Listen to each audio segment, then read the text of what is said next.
Max Hayes only wanted to grab cereal on sale, but aisle 7 turned into a coliseum. 3 perfectly groomed parents filmed him on their phones, jeering at the skinny twins clinging to his sleeves. "Can't afford real kids, bro," someone laughed.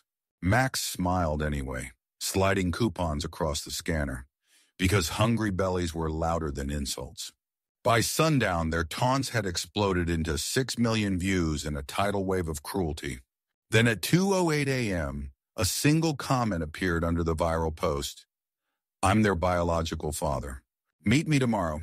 Bring the adoption papers." The internet went silent just before everything detonated.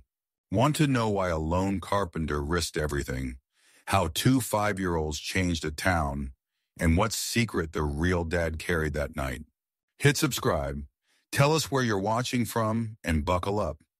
This story veers faster than a runaway shopping cart headed straight for all hearts. Max Hayes had been awake since before dawn, sanding cabinet doors in his garage so he could leave the job site early and take the twins shopping.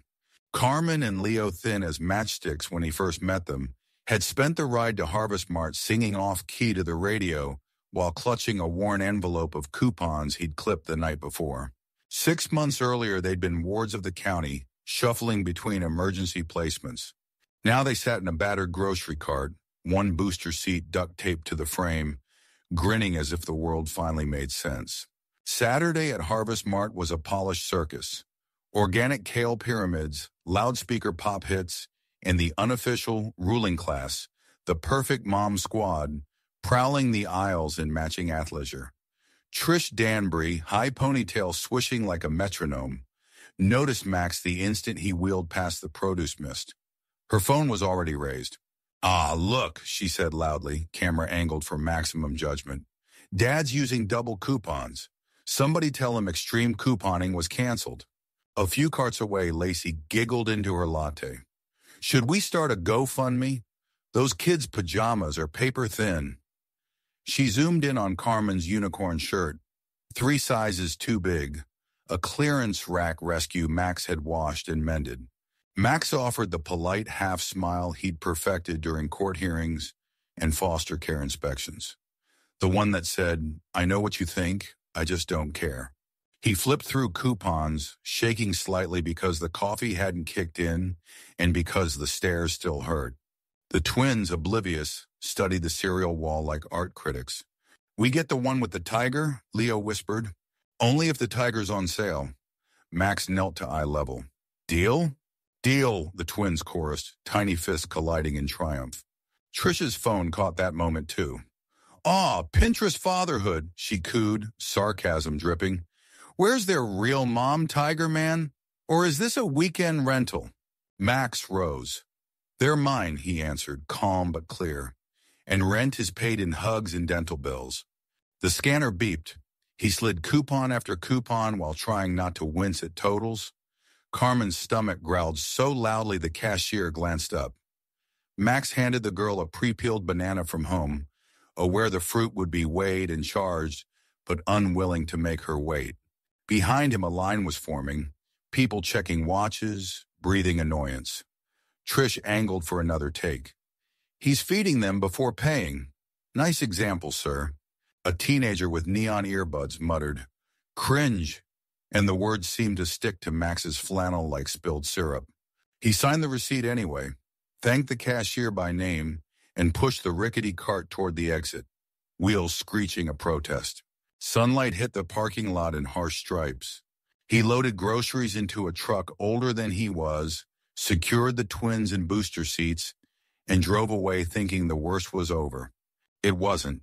That night, after macaroni dinner and toothbrushing songs, Max collapsed onto his thrift store couch and thumbed open his phone. Notifications, exploded tags, shares, laughing emojis stacked like dominoes. The headline read, "Single dad uses food stamps to playhouse. How long before CPS notices?" The video Trish's video had already hit 90,000 views. Slow-motion zooms on Carmen's loose pajamas, freeze frames of Leo licking banana mush from his fingers, a ticker of grocery prices next to Max's coupon stack. The comment section was a bonfire. Real men don't coupon. Bet he's trafficking. Those kids look sick. Somebody alert social services. Max gripped the phone until his knuckles whitened. He'd spent months proving himself to judges, social workers, and the twins' cautious therapist. One viral clip might undo all of it. He exhaled, set the device face down, and tried to focus on the quiet house. The ceiling fans hum, Leo's sleep-talking, Carmen's soft snore, proof of love, alive and breathing. He almost convinced himself grown-ups couldn't be bullied like children. Ping! He turned the screen over. A new comment pinned to the top, highlighted by thousands of sudden likes. Daddy returns 87. Those are my children. Paperwork won't save you. See you soon. Max's pulse sprinted. He clicked the username blank profile picture, account created that evening. Another notification popped up from a local gossip group. Anyone else hear a custody scandal brewing? The phone rang then, a number he recognized all too well, Child Protective Services. He didn't answer. Instead, he walked down the hall, stood in the doorway, and watched the twins sleep beneath a quilt older than both of them combined. Outside, a motorcycle revved in the distance. Or maybe it was thunder. Hard to tell through the pounding in his ears. The screen lit again. One final alert. Video now trending, #1 in parenting fails. Max Hayes realized the grocery store mockery had only been the opening act. Whatever came next would decide whether he kept the family he'd barely begun to build. And somewhere out there, someone claiming blood ties was already on the way. Max Hayes thought the worst part of the grocery store fiasco would be deleting a few nasty comments. 48 hours later, he understood just how fast the internet could spin a man's life into a centrifuge. Monday, 6:07 a.m., Hayes Custom Cabinets, South Bay Industrial Park. A pale rectangle of phone light glowed inside Max's tool belt while he measured maple boards for a church pulpit. His foreman, Rick, lumbered over, phone in hand. Man, you're trending harder than cat videos. Rick turned the screen. A meme showed Max's flannel-clad silhouette above block text. Single dad or discount daddy? Swipe right to guess.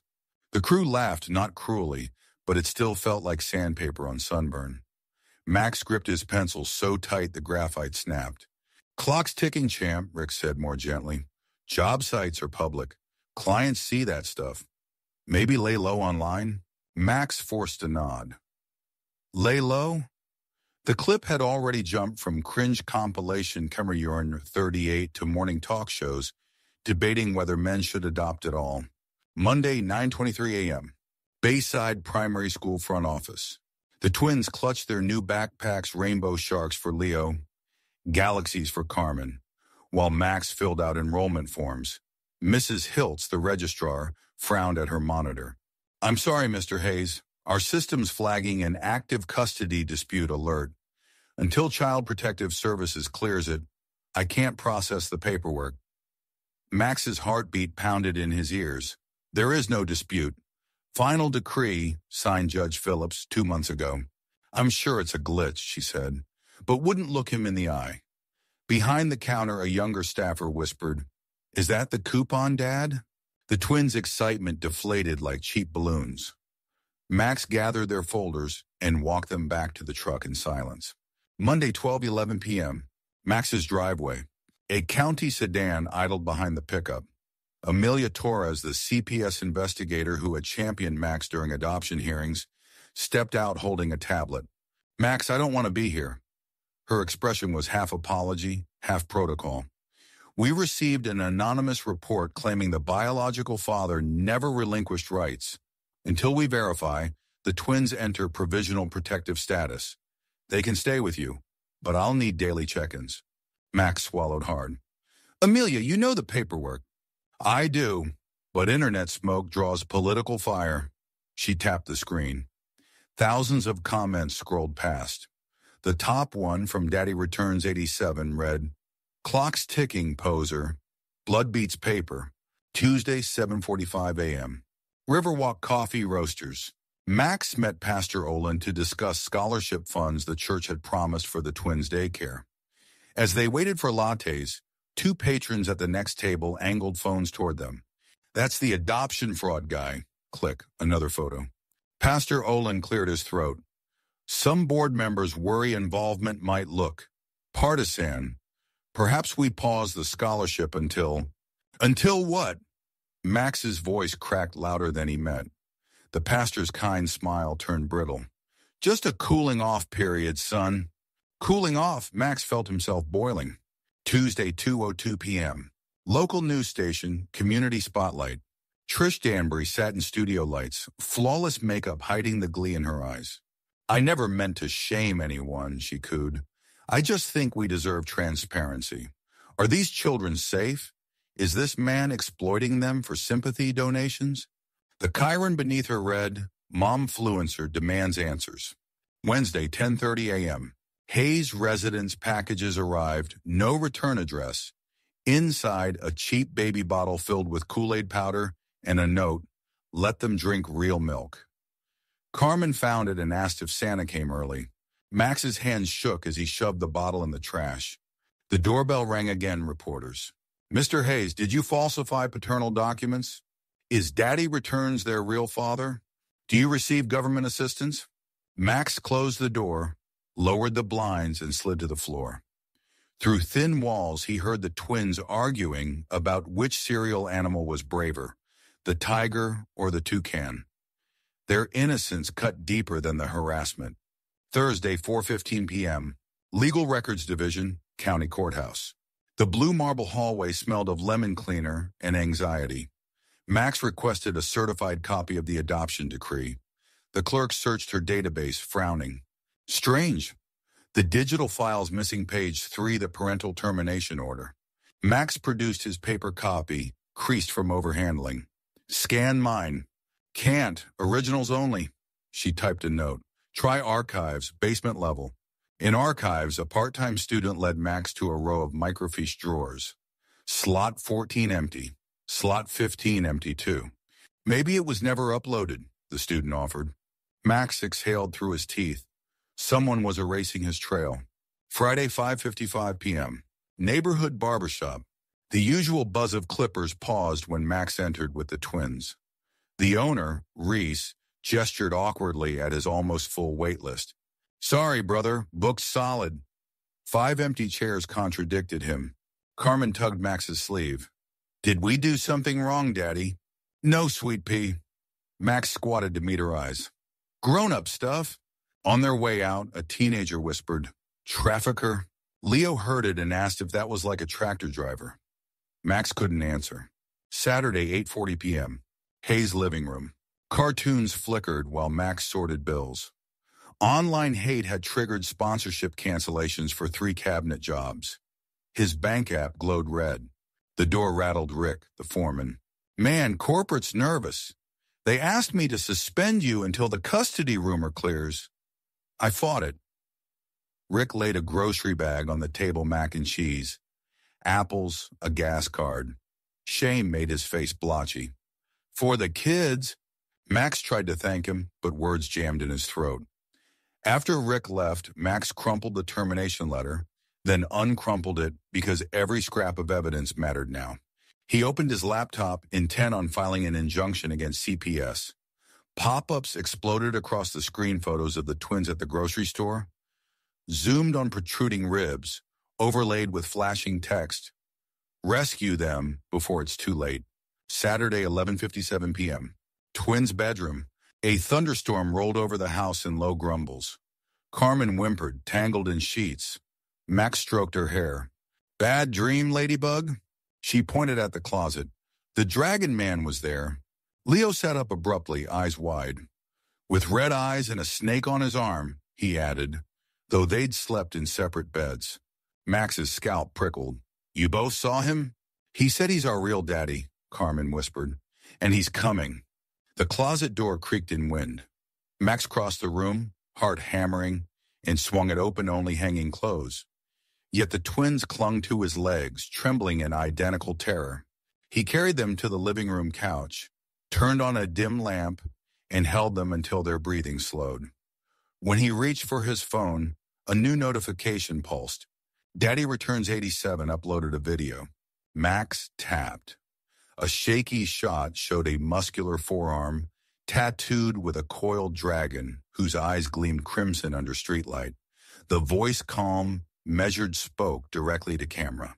Carmen, Leo, Daddy's on his way. Count the storms. When the third thunder ends, we'll be together again. Paper lies can't keep blood apart. The video timestamp read 11:55 p.m. 2 minutes ago. The streetlight in the background looked hauntingly like the one at the end of Max's block. A second alert popped up. Your address leaked in 436 new comments. Lightning flashed outside, illuminating silhouettes of trees and maybe something else against the curtains. Max pulled the twins closer, every protective instinct awake. He dialed Amelia Torres' after-hours number, but voicemail picked up. Emergency, he whispered into the phone. I think the biological father is here. Outside, thunder boomed once, twice. The screen went black as the power cut, and the twins' small hands clamped around his shoulders. In the dark, Max could only listen, waiting for the third thunder, and whatever came with it. Max opened his front door to find a stranger standing on the porch, rainwater still sliding from the brim of a tan boonie hat. The man was mid-30s, broad-shouldered but lean, the sort of build forged by ruck marches and field hospitals. A green duffel rested at his feet. On his left forearm coiled a black ink dragon, the same creature that had prowled the twins' nightmares all week. Max Hayes? The stranger's voice was quiet, practiced, as if he'd spent years giving bad news gently. Max kept the security chain latched. Depends who's asking. The man raised both hands. Gabriel Reyes, Gabe. I'm Carmen and Leo's biological father. For the space of a breath, Max's hallway seemed to tilt. Their father died in an overdose. That's what the file said. Gabe nodded once. Cassie did. 3 months before I got back stateside. I was on classified deployment, couldn't contest the placement. I didn't even know they were in foster care until 2 weeks ago. He reached slowly into his coat and produced an envelope sealed with a Department of the Army stamp. Court order authorizing post-deployment paternity verification. DNA matches inside. Max shut the door long enough to end the conversation and call CPS exactly what his nerves screamed for him to do. Instead, he slid the chain free and let the door swing open. Come in, he said, surprising himself. The kids are drawing. Keep your voice down. Gabe stepped across the threshold like a man entering a chapel. His gaze caught on the crayon murals taped along the hallway, lopsided tigers.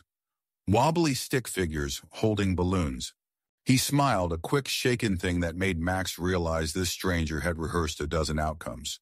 None of them this. They sat at the kitchen table. Max skimmed the orders. Fort Bragg letterhead, 3 signatures, a JAG stamp. It looked legitimate. You're early, Max murmured, still measuring every syllable. I was expecting Daddy Returns 87 to knock after dark. Gabe's brow creased. I'm Daddy Returns 87. The kids call me Daddy called me anyway. I added the year I enlisted. Not exactly sinister. Max exhaled. Your comment triggered a CPS audit. They may pull the twins until this is sorted. Gabe's mouth turned to flint. That won't help them. Look. He flattened a photo on the table. Carmen at 2, perched on a Humvee wheel. Leo napping in a sling across Gabe's chest. I changed their diapers in field tents, sang Twinkle, Twinkle over satellite phones. I never abandoned them. The system lost us.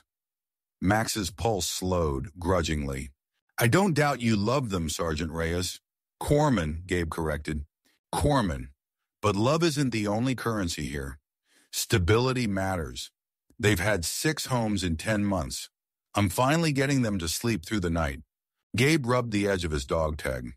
Then maybe ripping them out again isn't the answer.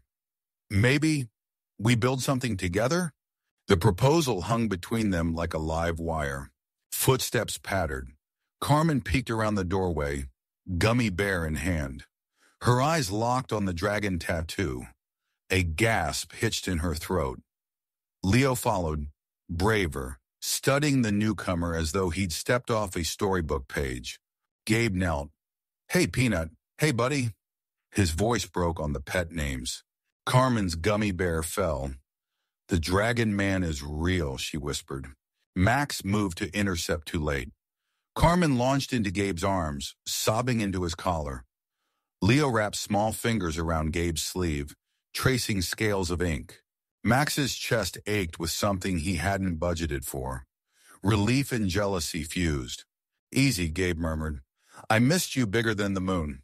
They stayed like that until sniffling gave way to shy giggles. Max brewed cocoa, unsure how else to referee destiny. News spread faster than spilled milk. By noon, the PTA group chat buzzed with screenshots. Biological dad returns. A non-foster father exposed. The clip from Harvest Mart resurfaced, chopped into a fresh rumor smoothie. Single carpenter kidnaps twins. Real combat medic dad swoops in. Trish Danbury went live from her SUV, latte in hand. Turns out our coupon king isn't king after all. Real father's back, ladies. Red Schaffen, bring them home. Her followers spammed sword emoji justice. At the job site, Rick handed Max a disposable phone. Corporate says no media statements, and, some church donors want refunds on the kids' scholarship fund. Max tucked the phone into a pocket he wished was armor. Momentum, the thing he'd fought so hard to build, was sliding backward. That evening, Gabe returned with pizza and a stack of legal folders. The twins devoured cheese slices like they hadn't eaten in days. Max tried not to interpret that as betrayal. They laid paperwork across the coffee table. Medical files, deployment logs, Cassie's toxicology report. One line in the autopsy jumped out. Subject possessed rare O-negative antigen variant. Code Sundial. Max blinked. Sundial? Gabe looked away. I shouldn't have left that in. What is it? Off-record op. Blood matching for high-risk extractions. Nothing shady, just classified. Cassie got tangled with people who sold information. After she OD'd, the twins' blood type became a commodity. Max absorbed that like a slow bruise. Commodity? Certain cartels pay for universal donors. Black market transfusion rings. Sundial flagged my kids. Gabe swallowed hard. Maybe yours now, too. Max's living room felt suddenly tiny. I've got a sealed letter to the Inspector General, Gabe went on, sliding a second envelope across the table. Evidence, but I need help getting it heard. You think a carpenter with expired combat boots can outshout the black market? Max asked. Carpenter, Corman, two dads. Gabe managed a half smile. Better odds than one.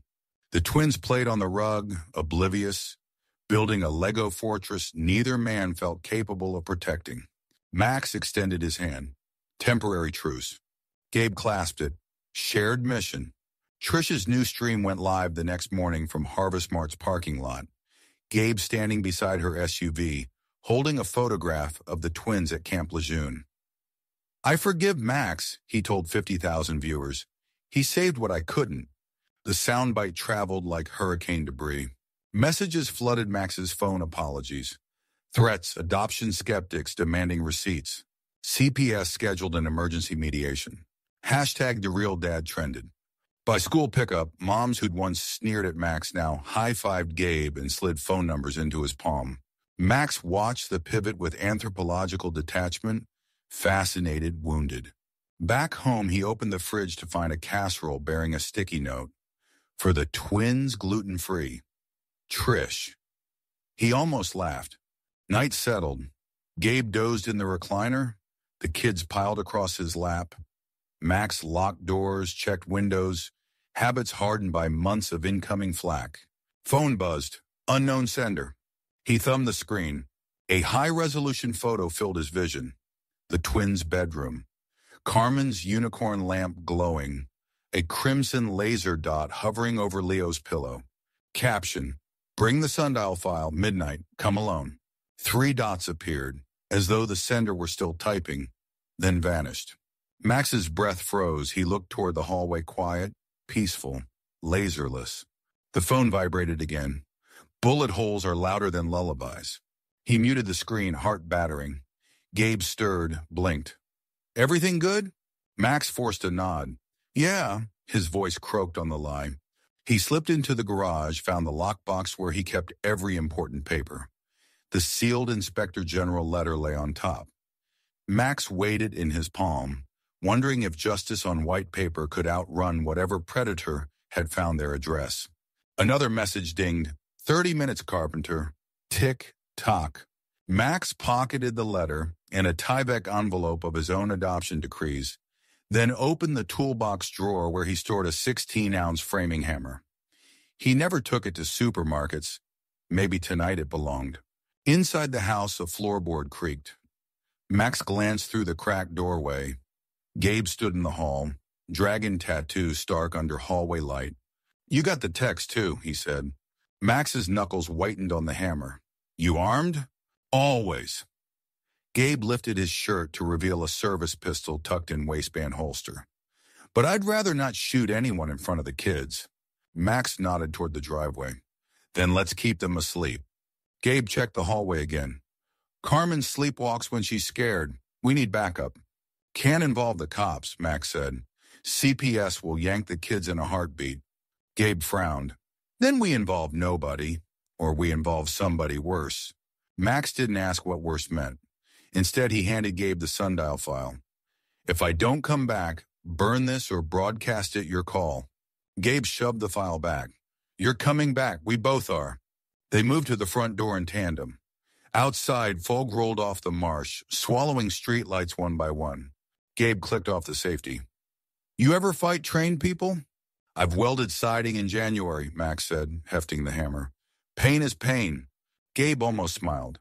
Let's redefine fatherhood. They stepped into the night, unknowing which direction the laser watched from. Inside the quiet house, a red dot drifted across the twins' Lego fortress, then settled over the photo of Max and Gabe shaking hands. It pulsed once, then disappeared. Max parked the truck beneath a flickering street lamp behind the county storage depot, killed the lights, and waited. Rain pattered on the windshield, soft but insistent, like a clock counting down seconds they no longer owned. Gabe sat shotgun, dragon tattoo glinting whenever lightning cracked. He was rubbing a zip-tied flash drive between thumb and forefinger, a decoy they'd cobbled together from an old thumbstick and a soldering iron. The real media was still out there, hidden by a dead woman who'd obviously understood misdirection better than either of them. Locker C-17 should have held Cassie's go bag, Gabe muttered for the 10th time. Field notes, the sundial ledger, everything. Instead, we got graffiti and a threat, Max finished. His voice was calm, but the vein in his jaw throbbed. Who paints TikTok on sheet metal and steals legal documents? Someone who already knows we're coming. Gabe nodded toward the rear view. We're being followed 2 cars back, maroon sedan. Same one shadowed us since the pediatrician's office. Max eased the truck into gear. Then we hand them the wrong prize. They rolled forward, headlights still off, hugging the warehouse wall until they reached a dented service door. Gabe hopped out, jimming the padlock with a tension wrench and a prayer. Inside, the smell of mildew and old cardboard hit like a wave. Rows of city auction lots loomed, forgotten filing cabinets, obsolete computers, carnival signage junk graveyard for a county that never threw anything away. Max moved first, counting aisles. Cassie rented this unit when you shipped out? She listed it under maiden name, Gabe answered. Paid a year in advance, said it was just baby keepsakes. They reached Bay 14. The padlock had already been snipped fresh, metal gleamed in Gabe's flashlight beam. Max pushed the roll door up 2 feet. It stuttered, screeched, then opened onto emptiness. No boxes, no duffel, only straight-packing peanuts swirling like albino tumbleweeds. On the far wall, a single sheet of printer paper hung by painter's tape. Gabe tore it down, read aloud. Sundial ticks for every orphaned heart. E.C. E.C.? Max echoed. Gabe's posture stiffened. Evelyn Carr. Should I know that name? She was our NGO's medical director, Gabe said, voice dropping. 3 tours in Mazar-e Sharif, running pediatric relief. Smart, charming, quoted Hippocrates over breakfast, then build black market clinics for whatever organs could be pulled from refugee camps. Cassie tried to blow the whistle. Sundial was her evidence trail. Max exhaled. So the bigger bad isn't a biker with a dragon tattoo. It's a doctor with a donor list. And now she's a Senate frontrunner. Gabe's laugh was hollow. Campaign slogan, healing the nation. A metal clang echoed down the corridor boot on pipe. Max killed the flashlight. Two silhouettes advanced between aisles. Broad, deliberate, silenced pistols raised. Hand over the drive and we let you limp out, one man called, voice syrup thick with Midwestern politeness. Plan B, Max whispered. He slid the decoy flash to center floor, snapped on his phone's flashlight, then hurled it beneath the nearest shelving unit. The beam skittered like a startled cat. Both gunmen pivoted toward the light. Gabe lunged low, sweeping one man's legs out wrestling style, while Max swung a crowbar into the other's wrist bone, cracked like a dry branch. The pistol clattered. Gabe pinned his target with a forearm choke. Max retrieved the weapon, clicked the safety, leveled it. "Who sent you, Carr?" Gabe hissed. The choked man wheezed. "You're small potatoes, hero. We're just the sorting crew." From the corridor came a slow clap. A woman stepped into view wearing a tailored raincoat, heels clicking with courtroom confidence. Mid-50s, silver streak at the temples. Evelyn Carr looked like someone's favorite aunt if that aunt ordered renditions between PTA meetings. "Good evening, Corporal Reyes," she said, voice velvet over steel. And Mr. Hayes, the viral coupon dad. Amazing what unfiltered empathy buys these days. Gabe released the choke but stayed crouched, ready. "Give back the ledger, Evelyn." "Oh, I intend to, once it's properly sanitized." She smiled. "But first I need a different donation too, actually. O-negative twins with a rare Bombay antigen fetch miracles on global markets. Enough to rebuild war zones or a political war chest." Max felt the room tilt. "They're children, not parts." Carr shrugged. "Medical reality doesn't care about sentiment. You can't secure them forever." "We don't have to," Max shot back. "Just 48 hours. That's how long before the DEA unseals an indictment with your name on every page." Carr's eyes sparkled amusement. "Then you'd better hurry. My associates just filed an emergency petition to place the twins in state protective custody pending paternity verification chaos, of course. Transport van rolls at dawn." Gabe surged forward, but Carr's remaining guard cocked his pistol. She waved him off. "Violence bores me, gentlemen. Do something original. Outsmart me." She turned, coat swirling, and exited. The guards limped after her, collecting their wounded as they went. Gabe kicked a crate, sending splinters flying. "State custody? That's a rolling buffet line." Max's mind raced. She owns judges, clinics, maybe half of CPS. Legal lanes are blocked. "Then we leave the lanes," Gabe said, picking up Carr's drop security badge. "We hack the highway." Max met his stare. The same reckless determination burned in both sets of eyes. "We're going to steal our own kids," he said. Gabe corrected him. "We're going to expose a senator, hijack a corrupt system, and keep 2 5-year-olds alive doing it." Lightning flashed again, illuminating the empty locker, their deadlines stitched into every shadowy corner.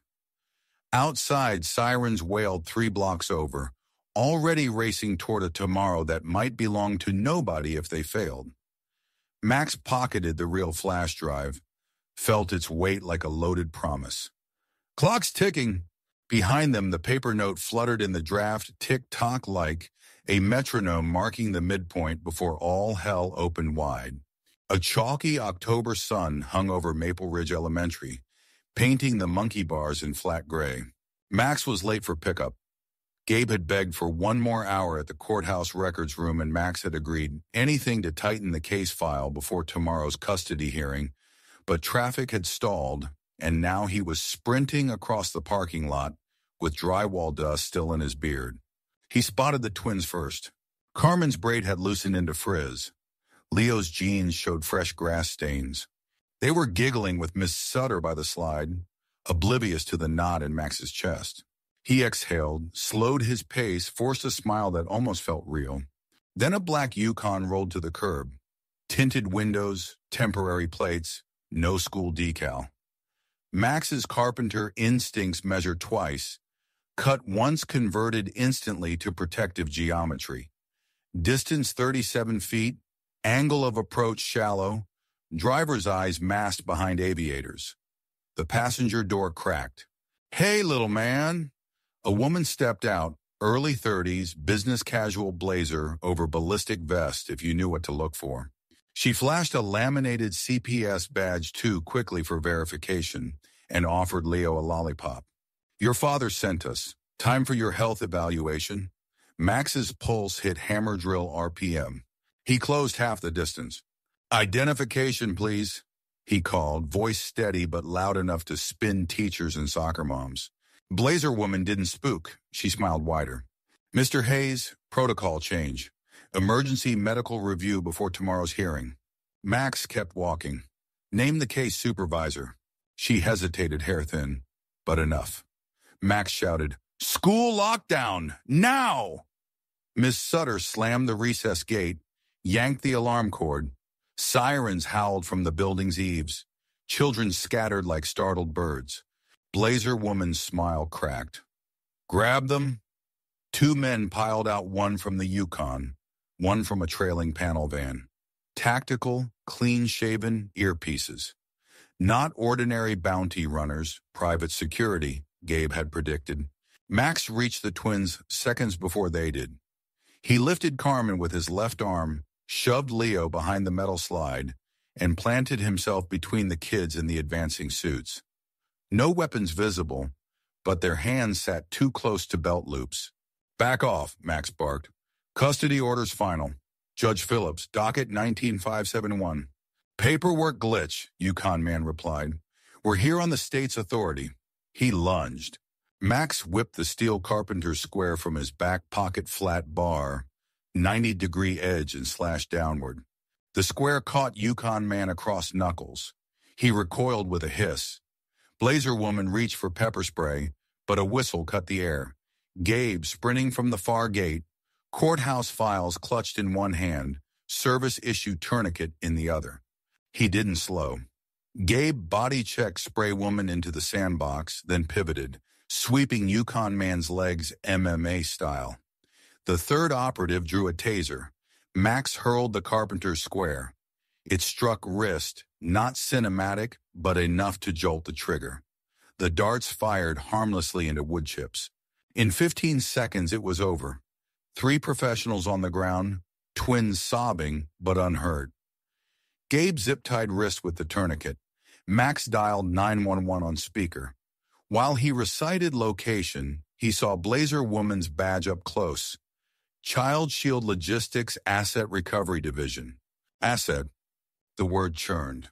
Police arrived fast, but jurisdiction blurred. The operatives claimed lawful subcontract.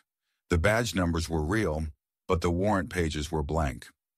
Sergeant Yarrow radioed his captain, then shrugged at Max.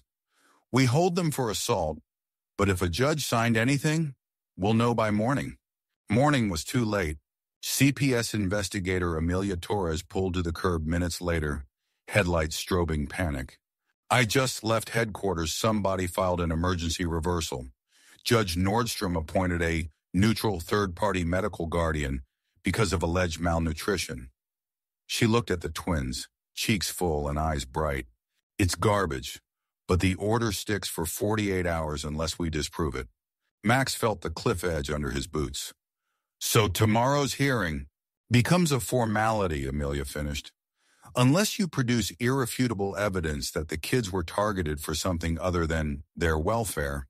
Gabe opened his battered messenger bag, removed the sealed Inspector General letter and the decrypted sundial ledger on a USB stick. "We have irrefutable," he said. Amelia's face lit with cautious hope. "Chain of custody. Encrypted timestamp signed by an Army JAG. Needs forensic copy to present." "Do it tonight," she urged, "and stay somewhere secure. I'll stall the medical guardian as long as I breathe. but clock's running. Clock, always ticking. They chose Max's workshop, the only place with reinforced doors and sawdust masking tape lines no stranger could parse. Gabe set up a laptop, air-gapped, booted into forensic imaging software. The twins colored beside the planer, content under blanket forts of drop cloths. At 11:02 p.m., the progress bar read 61%. Gabe sipped cold coffee. Once this hits the cloud, car can't bury it. Max nodded, rubbing eyes raw. Wish we had a spare copy offsite already. Gabe reached into his pocket, produced a tiny pink USB on a rainbow lanyard. Max blinked. Since when? Since Carmen asked if she could keep the story key in Mr. Snuggles for luck. Figured redundancy never hurts. They laughed, tension breaking for a heartbeat, until a text pinged on Max's phone. Unknown number. You're welcome for the tip. USB safe with me. Cash or clout, your choice. T-Max's stomach iced. T. Trish Danbury. He tapped the photo attached. Mr. Snuggles the teddy bear, sliced open, pink drive dangling, held before a ring light. Behind it, a glitter backdrop read Momfluence Live. Gabe swore under breath. She was in the diner this afternoon filming B-roll. Must have lifted it from Carmen's backpack. Max's phone pinged again. Live stream link. Trish posed for 80,000 viewers, USB in hand. Her caption scrolled. Coupon Dad hides, dark secret auction starts now. Another overlay, location tag disabled for now. Gabe killed the imaging process, yanked the original USB. We still have this one. Won't matter, Max interrupted, watching emojis flood the chat. Car's fixer won't care which is real. He'll grab hers, destroy ours, claim the story was fake. He looked at the twins, sprawled in innocent sleep. We can't let that happen. Gabe slid a fresh magazine into his sidearm, slow mechanical. Then we crash her party. Max checked the Carpenter's square-dented but functional then, pocketed a compact flash drive clone. No violence if we can help it. This has to be public, undeniable. We take it back in front of her followers. Gabe smirked. Digital custody battle streamed live? 2020 Feed Justice. They scribbled a note for Amelia Emergency, gone to retrieve evidence, and eased the twins into the truck's back seat. Carmen stirred. Midnight adventure? Max kissed her forehead. Mini road trip. He didn't add the truth, that every mile tonight was a bet against a senator, a cartel, and a social media snake who wanted clicks more than kids alive. As tires crunched into the dark, Trisha's voice echoed from the phone speaker. Stay tuned, mommies and daddies. Mystery buyers are sliding into my DMs as we speak. Highest bid gets the drive, the tea, and maybe a cameo with the twins themselves. Max throttled up the engine. Somewhere on the other end of the feed, dollar signs and death warrants mingled like confetti. The race had officially begun. Trish Danbury's ring light blazed like a miniature sun inside the rented co-working loft. Purple backdrape, balloon letters spelling MomCon 2.0, 30 influencers buzzing on, energy drinks and self-importance. Front and center, on a lucite pedestal, sat Mr. Snuggles Carmen's gutted Teddy USB hanging from the incision like a donor heart. Beneath the live stream caption scrolled, Exclusive Leak. Secret Drive, Auction Starting Bid $25,000. Max and Gabe watched from the freight elevator as the viewer counter rocketed past 95K. Whole world's here, Gabe muttered, adjusting the mic clipped under his collar. Perfect time for truth. Max pulled the Carpenter's square from his back pocket, the metal still scuffed from the playground fight. And perfect time for a public record. Let's make viral work for us. Ding. Elevator doors parted. Trish's stage manager turned, mouth forming a who, but Gabe was already past him, voice calm, projecting. Evening, folks. Live audience, right? Keep rolling. Phones rotated toward them like sunflowers. Trish's smile wobbled. Security. No need, Gabe cut in. He held up the notarized adoption decree in one hand, the Inspector General's seal glinting. Everyone wants receipts. Here's ours. And that drive you're auctioning? Federal evidence in a human trafficking case. Gasps, emoji storms. Max stepped to the pedestal, cradled Mr. Snuggles with surprising gentleness, then looked straight into Trish's 4K lens. My kids stuffed this with hope. Let's see what's inside together. He snapped the USB into his phone's OTG jack. Screens around the loft filled instantly. Spreadsheets of blood type inventories, invoices from Carr's medical NGO to cartel shell companies, Operation Sundial and Neon Clarity. A moderator whispered, "We're still live," as Super Chat donations flipped from Roast Max memes to "Holy cow, expose them" stickers. Trish tried to yank the cable. Gabe caught her wrist midair. "Touch evidence, obstruct justice," he warned, voice level. Her cheeks blanched, Instagram filter white. I didn't know." "You didn't ask," Max replied. Within 60 seconds, Shaka Sundial files trended worldwide. Journalists flooded the stream chat begging for interviews. A blue-check congresswoman tweeted, "Forwarding to House oversight now." Carr's PR machine counterpunched just as fast. TV monitors along the wall blinked to a breaking news feed. Whistleblower imposters expose disgraced Corman Reyes. Jobless carpenter fabricate data. Beside the anchor, decade-old mugshots of Gabe, bar fight, and Max, trespassing during a habitat build, hovered like wanted posters. Trish found her voice. "See? You're criminals." Gabe tapped his phone. An auto-upload script mirrored the entire Sundial folder to 500 cloud links, time-stamped and blockchain hashed. Criminals aren't usually this eager to preserve metadata. Viewer count 2 of 10K. A crash sounded in the hallway, metal shelving over. Then the unmistakable clack of a charging handle. Max's stomach dropped. Carr's fixer, the same crew-cut man from the schoolyard attempt, stormed in with 2 heavies. "Phone's down. Drive belongs to Dr. Carr." Screams. Influencers scattered behind ring lights like flamingos.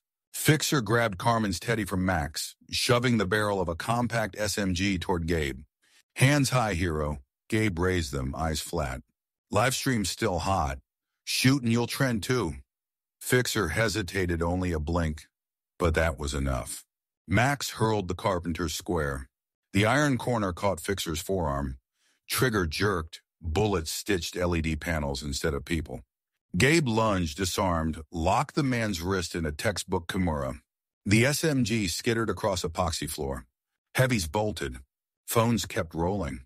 Somewhere downstairs, sirens wailed. Fixer struggled. "Car's on her way. Custody transfer at midnight. You lose either way." "Midnight's 9 minutes," Gabe said, twisting harder. "Talk." Fixer spat, but the fight fled his eyes. "She's grabbing the twins from the grocery where it started, Public Optics. CPS van already en route." Max's blood iced.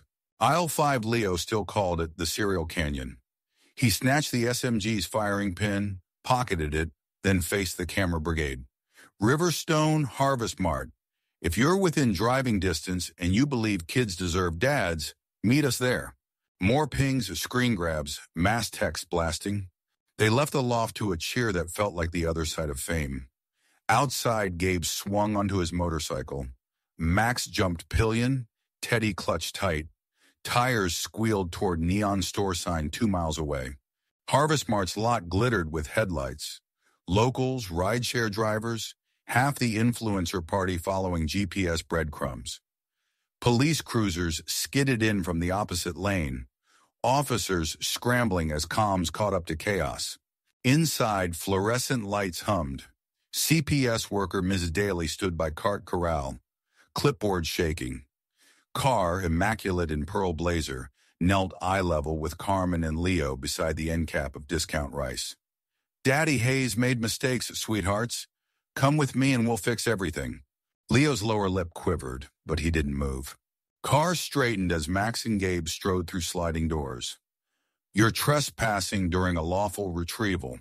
Lawful ends when blood turns into merchandise," Max said. He held up the teddy and the livestream phone.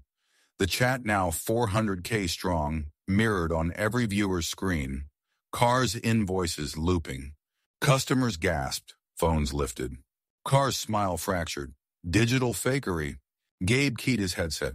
Agent Morales, visual on subject? DEA agent stepped from housewares. Badges out. Visual confirmed. Dr. Evelyn Carr, you're under arrest for conspiracy and organ trafficking. Carr pivoted, grabbed a ceramic olive oil bottle, and smashed it, jagged neck rising toward Leo. Back off! Oil puddled, glistening. Max slid his boot, subtle, testing traction. Evelyn, cameras everywhere. You cut him, the jury's done before trial begins. Carmen whispered, she's scared, Daddy. The child's simple truth wilted Carr's posture. Her arm trembled, shards clinked to tile. Agents moved in, cuffed her among spilled olives.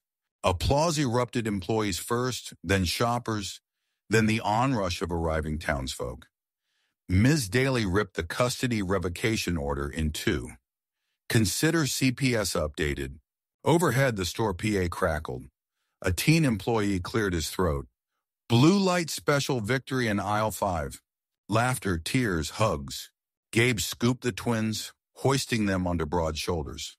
Max turned the phone so 430K viewers saw 4 beaming faces framed by cereal boxes. This is family, or he told them. No algorithm changes that. Outside, Dawn's first gradient crept over cart corrals. Another ordinary day, except everything ordinary had been rewritten live. Max burst through the automatic doors of Harvest Mart. The same fluorescent glare that had once turned him into a meme, now bleaching every aisle in unforgiving white. Gabe was 2 steps behind, his wounded shoulder taped but steady, service pistol hidden under a denim jacket. Ahead, near the cereal canyon of aisle 5, the fixer in the navy windbreaker gripped Carmen by the wrist and pressed a holdout pistol to Leo's ribs. Another step and the kids disappear, he warned, voice slick as the floor wax. Phones lifted everywhere. The influencer convoy that had tailed Max from Trisha's loft was already streaming. Red dot recording lights lined the aisle like runway markers. 100,000 viewers watched in real time. Chat scroll screaming. Max raised both hands, Carpenter's square dangling from his thumb like a peace flag. Nobody's disappearing. Let them go and walk out. Cameras mean witnesses. Witnesses delete, the fixer hissed. Dr. Carr buys silence. He jerked his head to the checkout lanes, where Carr and a CPS attorney waited with papers and a branded medical gurney, as if emergency custody were a photo op. Gabe stepped forward, palms open. You shoot, I shoot. Ricochet in a grocery store? Everyone loses. For a beat, the only sound was refrigerated airflow. Then the store's tinny PA crackled Trish, broadcasting from the front counter she'd commandeered as a stage. Hey, chat, type hard if you want the kids safe. Emojis flooded screens, a digital tidal wave of accountability. The fixer's eyes flicked up half a second, but enough. Gabe slid right, knocking a pyramid of canned peaches. Max dove left, yanking the aisle's sprinkler valve he'd spotted while repairing a ceiling leak months earlier. Water exploded from the pipe, drenching cereal boxes, short-circuiting the store lights into strobing chaos. The fixer fired once. The shot went wild, puffing marshmallow dust from a bag of rainbow treats. In the confusion, Leo sank his teeth into the man's forearm. Carmen kicked his shin. Gabe barreled through the water curtain, tackling the gun arm low. The pistol skittered across linoleum. Max pounced, Carpenter's square rising, then stopping an inch from bone. Stop fighting kids. Start fighting choices, he growled. Security alarms wailed. DEA agents, already outside on standby thanks to Gabe's upload, stormed in. Carr tried to retreat but slipped on the syrup of burst fruit cups. Silver cuffs clicked around her wrists. The attorney's custody papers soaked to pulp at her feet. The sprinkler rain slowed to a drizzle. Max knelt, arms around the twins. Real dads don't let fear shop here, he whispered. Cameras caught everything soaking flannel, trembling smiles, a family shaped by choice instead of biology. Trish turned her phone on herself, mascara running. Internet, we just saw courage beat corruption live. If that isn't worth a subscribe, I don't know what is. For once, the comment stream agreed. Outside, reporters shouted questions. How did a single carpenter outmaneuver a senator? Would the twins stay with him? Gabe lifted his badge wallet. Joint guardianship, he announced, voice hoarse but firm. 2 dads, 1 promise. Their childhood stays theirs. Max faced the lenses, rainwater and tears indistinguishable. Family isn't who mocks you when you're down, he said. Family is who stands up when standing hurts. He glanced at Gabe, then at the twins squeezed between them. We're done hurting. Applause swelled from shoppers, from live stream viewers typing virtual claps, from Trish, who lowered her phone at last and simply clapped with everyone else. Sirens faded, sprinklers shut off. Overhead, a store jingle restarted, absurdly cheerful. Max laughed, the sound raw but free, and led his kids toward the sliding doors. Outside, morning sun cut through receding storm clouds, illuminating a checkout lane sign someone had tilted during the scuffle. Thank you for shopping. Come back soon. Max read it, smiled, and followed his family into the light. 6 months rolled by, and Harvest Mart looked nothing like the shaky cell phone footage that had once blasted Max Hayes across every screen in America. A bright vinyl banner stretched over the automatic doors. River Ridge Community Foodathon. And underneath it bustled a convoy of volunteers wearing matching aprons that read, Stronger Together. Max paced the produce aisle with a clipboard, still more comfortable measuring lumber than managing line items, but today the clipboard felt almost natural. Carmen and Leo, cheeks round and sun-kissed, manned the one can, one smile table, exchanging giggles for donated beans. Anytime someone dropped a jar of peanut butter, Leo stamped a neon sticker on their sleeve. You fed a friend. At the front of the store, Trish Danbury jingled a cowbell and waved sponsors toward a ring light tripod.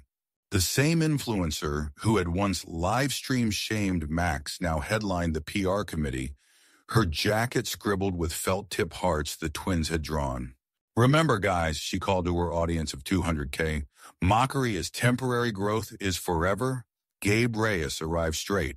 From his reserve unit's morning drill, sleeves rolled, dragon tattoo on full display. He crouched beside the twins, whispering Spanish knock-knock jokes that sent them into hiccuping laughter, then straightened and handed Max a battered manila folder. Official, Gabe said. Joint adoption finalized. Court stamped it yesterday. The words took a second to land. Max swallowed, blinking harder than he would ever admit.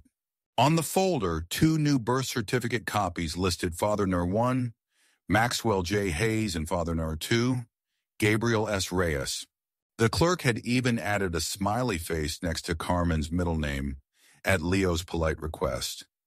A microphone squeaked from the makeshift stage near aisle 5. Yes, the serial canyon that had started it all. Principal Hiltz cleared her throat. I'm honored to introduce our Student Wellness Scholarship, supported by Hayes Custom Carpentry and Reyes Medical Outreach. Because of these 2 dads, every child in River Ridge will receive free breakfast all year. Cheer thundered across the tile. When the applause faded, Leo tugged Max's sleeve. Daddy Max, can we show Daddy Gabe the treehouse spot? Treehouse? Gabe arched an eyebrow. Max grinned. He's been bugging me for blueprints. Come on. They slipped through the garden center and out to the rear lot, where sunlight soaked an empty patch of grass.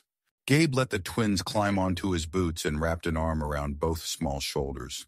Congress called, he said softly.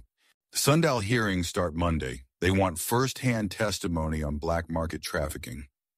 Max's smile dimmed. Washington eats people alive. Then we build somewhere solid to come home to. Thought maybe a 10 by 10 platform, rope bridge to the elm, glass skylight so they can count stars after the hearings run late. Skylight, Carmen squealed. And a pulley for snack baskets, Max laughed. Deal, we'll draft it tonight. But one rule, everyone who helped today gets their name carved in a railing. Footsteps crunched behind them. Trish wiping mascara streaks. Add me to that railing? And maybe let me film the build? Redemption content does crazy numbers. Gabe offered a hand. Only if half the ad revenue buys more breakfast cereal. Done. She shook on it, then gazed at the twins. You two saved my soul, you know. Carmen shrugged. We just needed cereal. A horn honked near the loading dock. Amelia Torres from CPS, off-duty but still protective, dropping off the last crate of apples. She waved a paper airplane the twins had folded. The world's best social worker in crayon and mouthed, happy endings are paperwork too. Max exhaled, the summer air tasting like cut grass and possibility. He glanced back through the wide glass doors. 6 months ago, those doors had framed humiliation. Today, they framed a mosaic of neighbors packing food into boxes, high-fiving strangers, rewriting a town's algorithm. He knelt between the twins. Big day, huh? Big life, Carmen corrected, looping one arm around each father's neck. And tomorrow's bigger. Max met Gabe's eyes over the children's heads. History, hardship, and second chances shimmered in that single look, then settled into something sturdy as oak. Inside, Trish's cowbell clanged again. Outside, thunderclouds gathered, hinting at late afternoon rain. But for the first time in forever, Max didn't brace for a storm. He welcomed it. Rain meant the treehouse wood would swell tight, sealing the joints. He rose, ruffled Leo's hair, and pointed toward the lumberyard beyond the lot. Let's get measuring.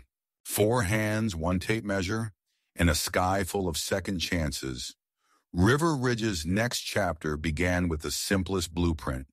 Build higher, invite everyone up, and never ever let mockery drown out breakfast again.